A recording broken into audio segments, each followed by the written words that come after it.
Mr. Speaker, I also rise today to recognize National Hispanic Heritage Month and the countless Hispanic Americans who have contributed so much to the richness and diversity of our nation.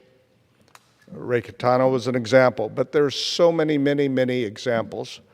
In my district, again in the San Joaquin Valley of California, the majority of our constituents trace their origin to Hispanic communities.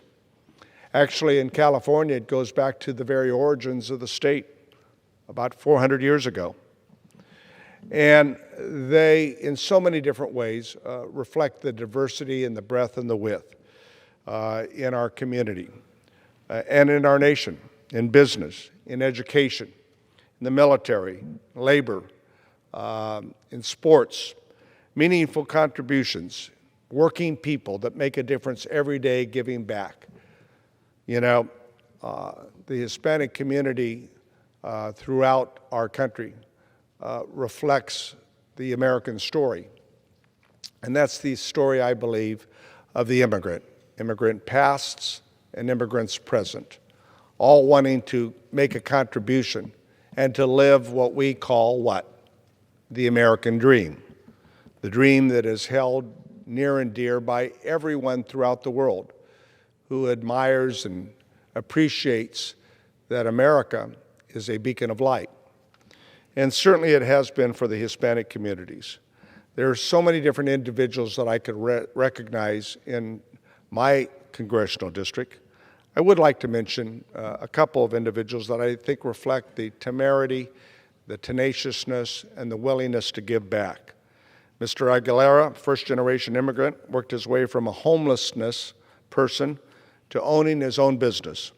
He founded the Merced Soccer Academy, a local nonprofit organization which brings young people together to compete and to learn from one another. Every Monday, he hosts meetings for community members to share in events. Another individual that I work with from the California Highway Patrol Officer is Aldo Garcia, also known as El Protector. The Protector is a community outreach officer that focuses toward the Hispanic community. His emphasis on education, not just law enforcement, has broken down barriers for peace officers and created a more approachable situation. There are so many examples. Jose Ramirez, world champion, boxing champion, and his Olympic competitor. Tom Flores, two-time world Super Bowl championship coach for the Oakland Raiders. The list just goes on and on and on. And guess what? All of these individuals, their families, reflect immigrant origins coming to live the American dream.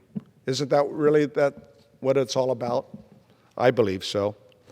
So I urge my colleagues to join me in recognition of National Hispanic Heritage Month and the noteworthy accomplishments that Hispanic Americans make throughout our country, serving in our armed forces, making the sacrifices that all Americans make.